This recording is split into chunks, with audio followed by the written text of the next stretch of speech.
Welcome to the Nightly Rant with your hosts, Mike. and Torya. This is the show where we examine society from a sarcastic point of view. If you like insane conversations, this is definitely the show for you. Let's get into today's topic. YPN people, I don't know about you, but I love helping out a friend. That's why I want to shout out my friend Brian Little and his podcast, Your Favorite Blockhead. This is the only show that manages to weave together peanuts and MMA into one heck of an amazing podcast. You can find Your Favorite Blockhead wherever your favorite podcasts reside and at yourfavoriteblockhead.com. Do me a huge favor and listen to Brian's show. You'll be entertained and you'll help out a friend. Now, as I said, let's get into today's topic. So, that was an amazing Super Bowl. Was it? I enjoyed that game so much. I think I enjoyed it so much because I did not really truly care which team won. I kind of picked the Chiefs because of a friend of mine and the fact that I really don't like the San Francisco 49ers. You want to know what I enjoyed about the Super Bowl? The Tide commercial. That was it, I know. Wasn't much that you liked about it. Well, no, the Tide commercial went through all commercial segments, so it's more than you'd think. Well, but I didn't think the commercials were all that great this year. No, that was the only good part. I even talked about this with one of my clients the other day. Interesting. Yeah. So I wanted to talk to you about a frustrating topic. And this topic is directly related to things that go on in our life. But I want to talk about people who either change the rules or change what rules they choose to enforce without any kind of notice. Well, we all know what brought this topic on. Well, what brought this topic on? The arbitrary changes of rules in our building. Yeah. Well, arbitrary, non-enforced compliance of rules that suddenly changed into, sweet Jesus, I'm the supreme pope of all things. Well, you're being too vague. I was kind of hoping when I said what brought it on that you'd actually say what brought it on. But since you're not, I'll say it. We've lived here for over 4 years. And for most of that time, our Karen Terrier, Yogi, the CEO of the Yogi's Podcast Network, has run off leash when we're inside of the building. Now, when we leave the building, we always put him on a leash, because only a moron would let their dog walk out on the busy street with no leash. But we keep him on the leash, and he's really good about being off the leash. And when he's not good and he doesn't listen, the next time we go out, he's on the leash. And it's not like we let this dog misbehave and just continually let him misbehave and ignore the fact that he's misbehaving. We take care of business. Would you agree? Yes.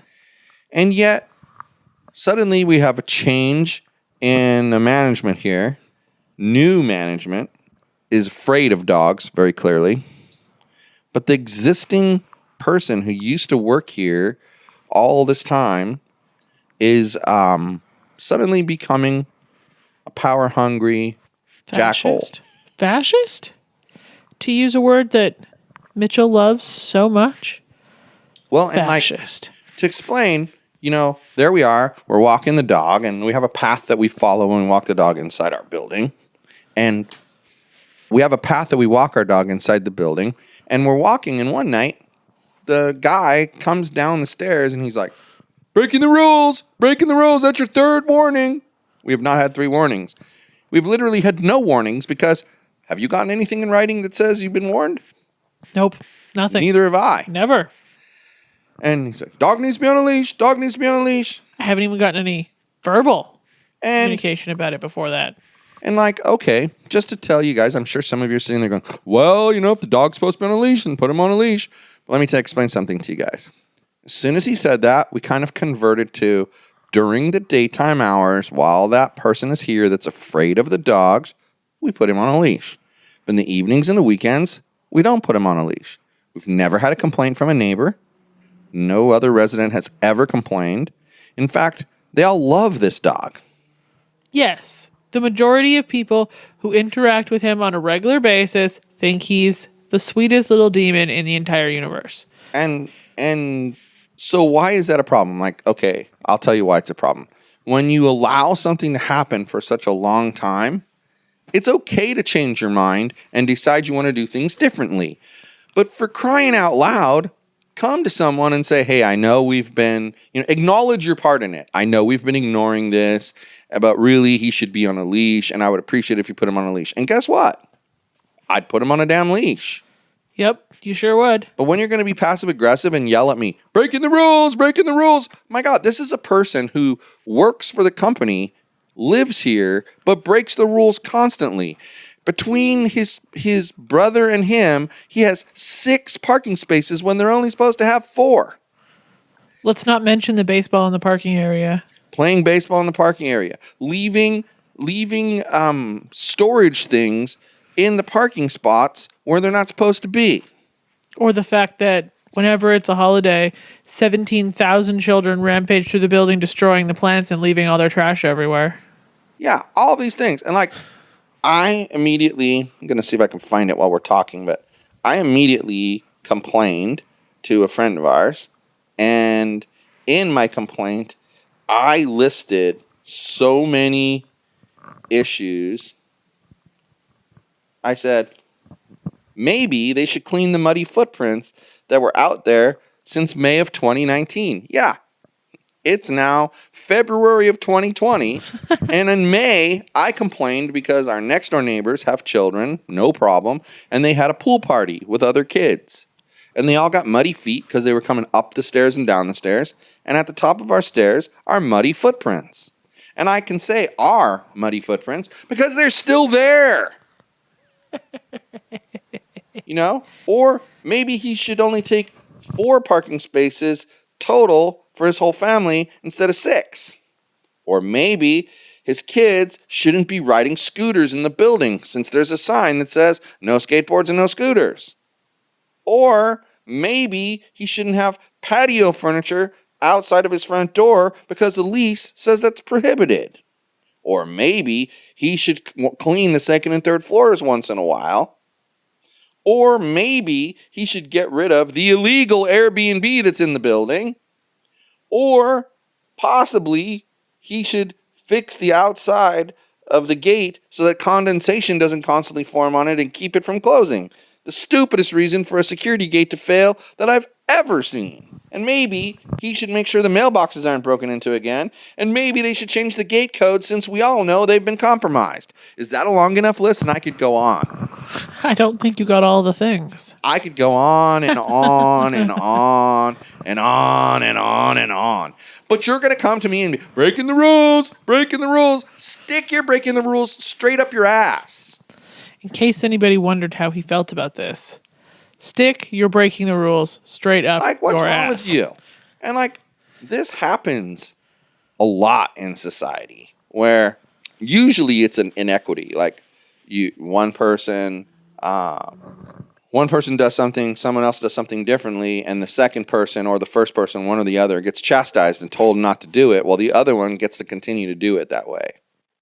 So that's usually they play favorites. That's also frustrating. That's frustrating, but it's different than, changing the rules or not enforcing the rules. And that's what we're talking about here. It's like, I'm going to be honest with you.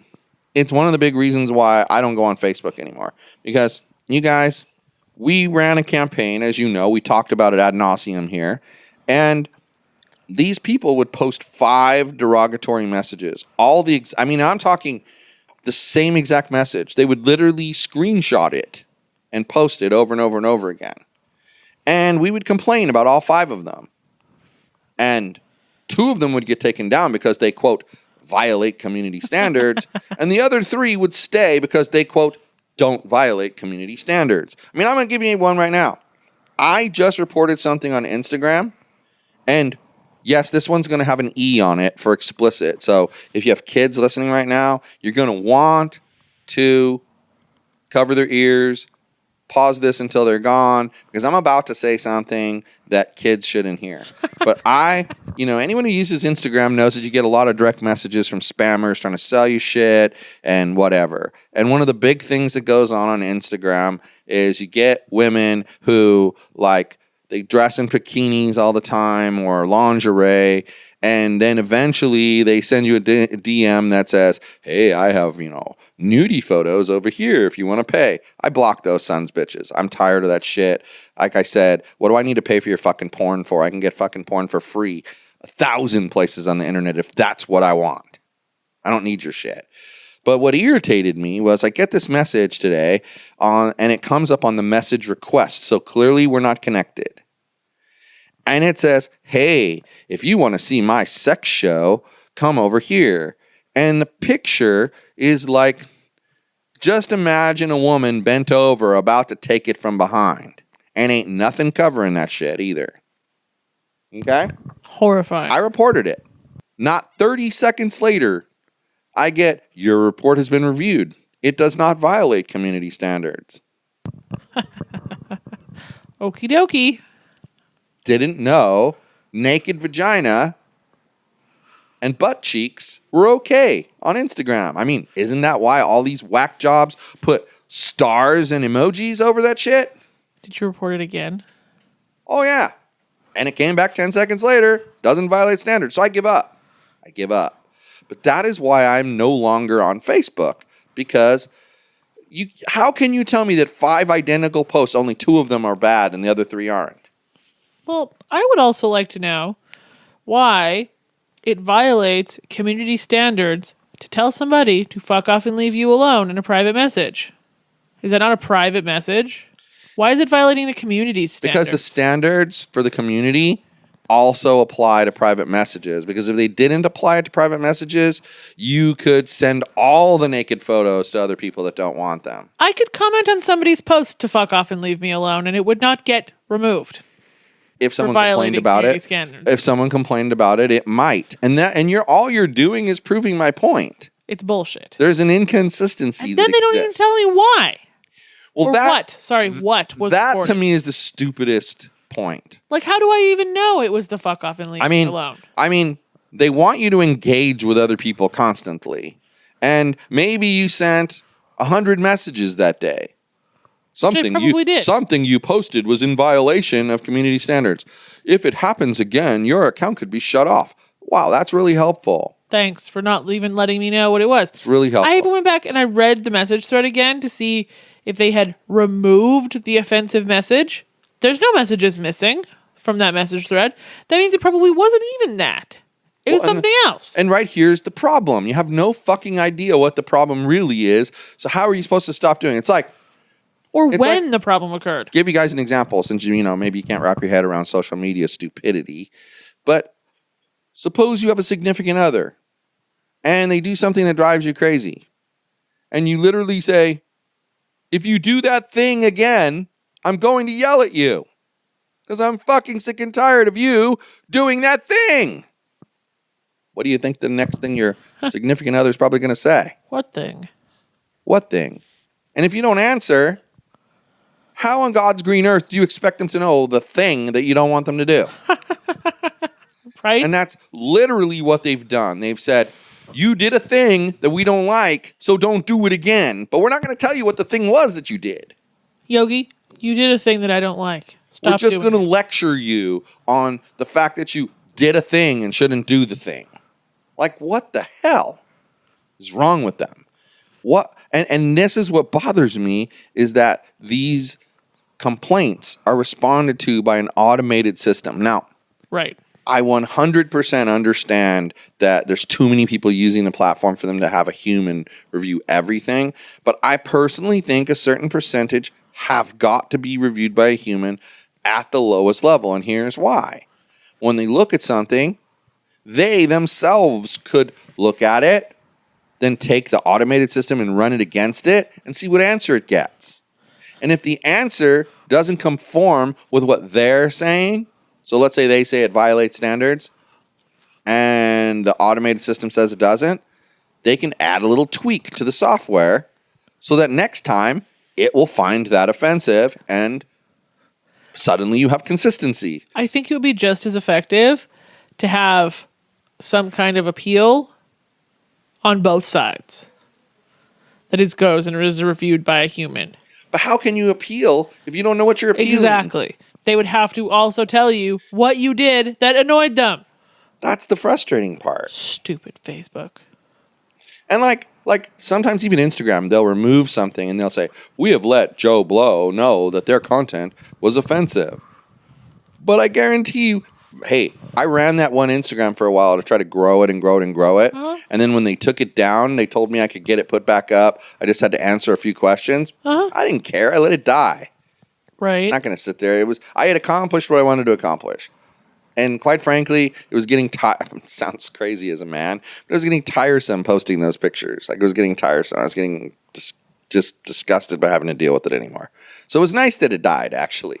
But when it died, I was told something you posted violated community guidelines and was reported, and we have removed it from your feed. Well, I had 250 pictures. Do you think I know what picture it was? Right.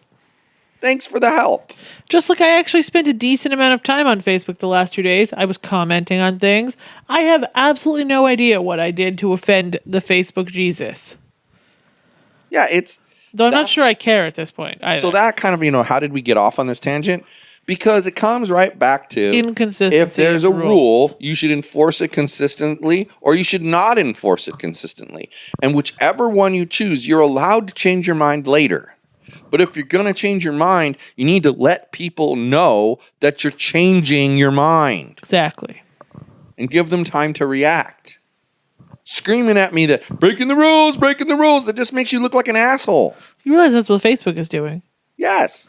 And it makes you look like an asshole. Dear Facebook. And nobody wants to do You look like that. an asshole. Nobody wants to do that. I posted in their community forums asking, what the fuck, by the way. And you'll just get an answer that nobody knows. I'm sure. But at least my complaint has been registered. My guess is even they don't know what it is you did anymore. They've responded to it and it's done. I'm sure. That's the unfortunate thing about having a platform that has several billion users. But okay, maybe people don't see this as a quote rule, but I thought of another one. Like Amazon, was a big deal when they started Prime. And, people are like, well, I'm going to pay the $80 because I order so much stuff from there that being able to get it in 2 days for free is worth it to me. And to have to pay, originally it was, you'd pay $3.99 an item to get it the next day. Right. And then over time, as people got caught on and used it more and more and more, I think they realized that they were upside down on the profit margin with that. Uh-huh. And so they started tweaking how things work. Well, what drives me absolutely nuts is now every time I order something from Amazon, you get that page that follows after you submit your order that says, these items are guaranteed delivery by whatever the date. Uh-huh. I screenshot it. Of course. You know why I screenshot it? It's never Because actually so true. many times something's supposed to come in 2 days, shows up in 4 days, and then when you call them, you know what they tell you? Well, the 2 days didn't start until Monday. It didn't start on Friday. It starts on Monday. Right. Because They tell you that that's upfront. when the item is going to be available. Well, then tell me that. Nobody cares as long as you tell them the true. Well, because to me, that's changing the rules. The rules are, I paid for Prime. I picked 2-day delivery. You told me 2-day delivery was good. It's Friday. I should get it on Sunday, which, by the way, I've gotten things same day on Sunday before they didn't even expect to. For example, the phone case I ordered today, it was guaranteed delivery tomorrow. It said Tuesday when I ordered it. Guaranteed delivery, Tuesday, February 11th. Now I check in the app, it says it's not coming till Wednesday. Yeah, but you probably didn't screenshot it. Of course not. Because if you screenshotted it, the next thing you do is you call support and get an email address and send it to them and be like, yo, it told me it was guaranteed by the 11th. Now it's not coming until the 12th.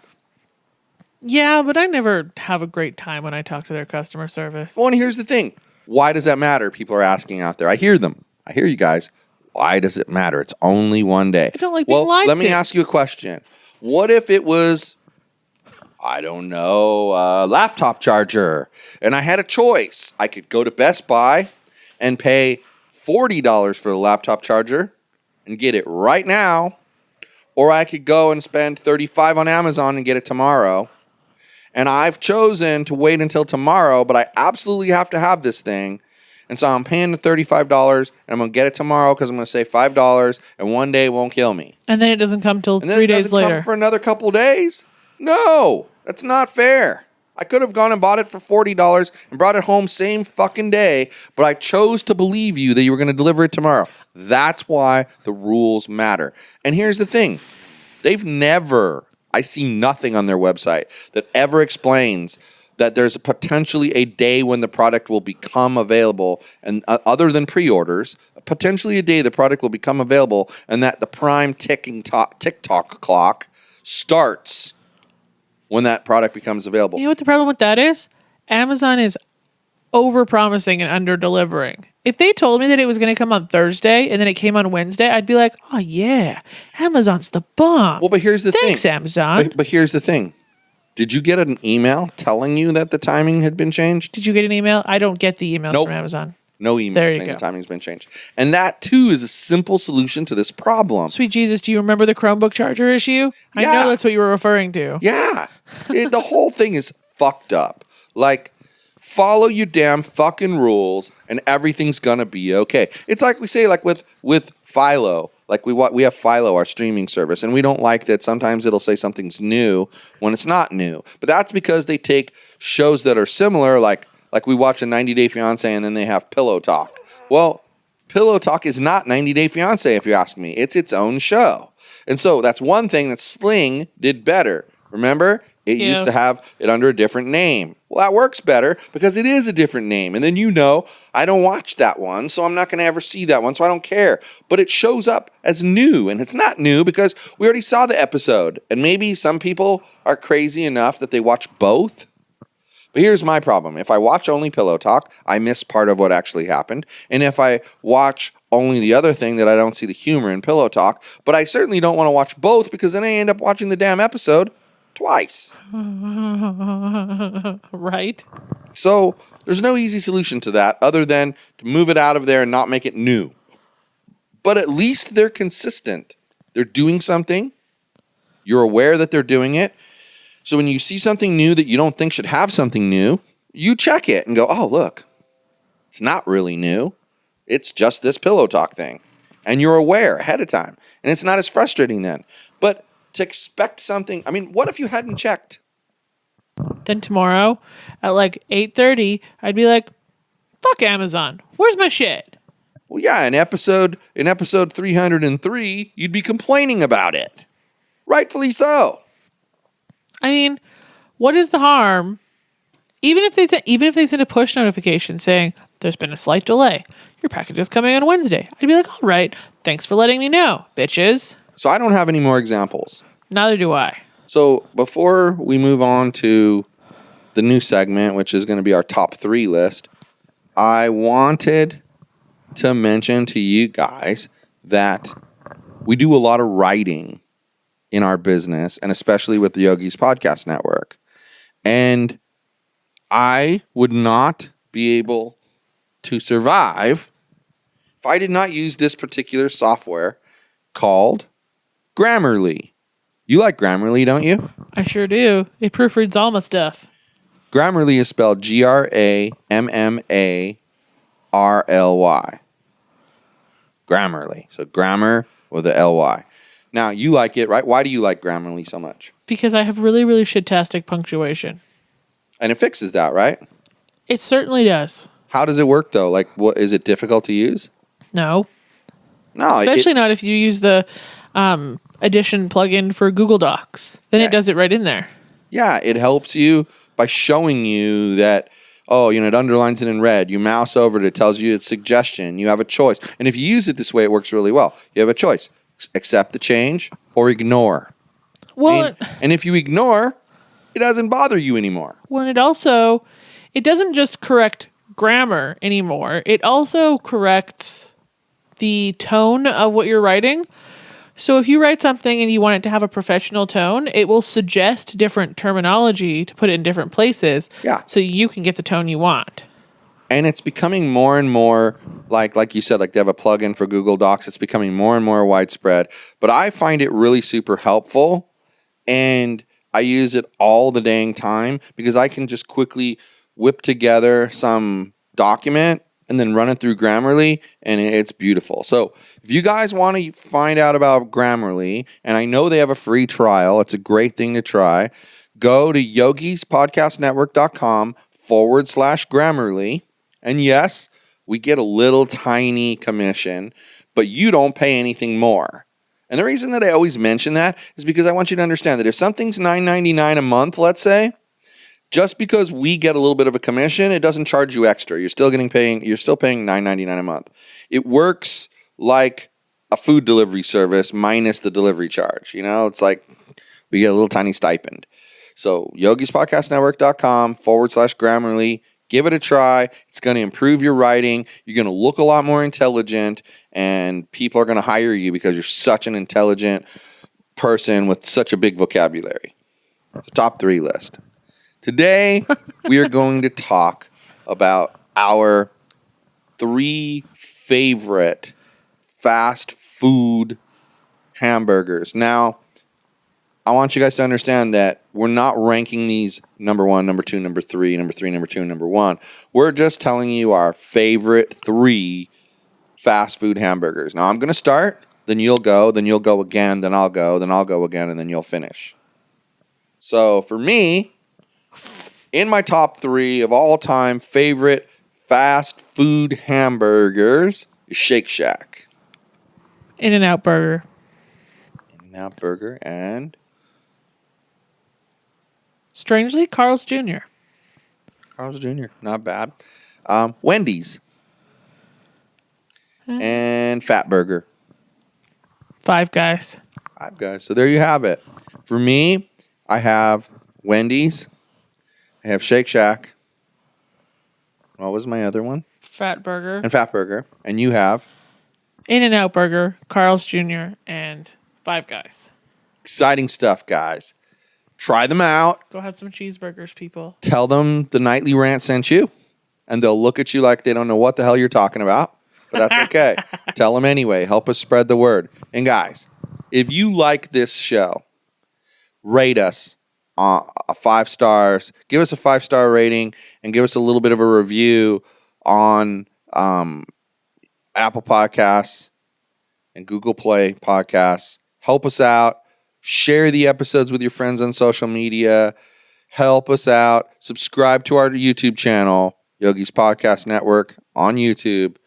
And every episode gets put up there as well. Please help us out. Spread the word.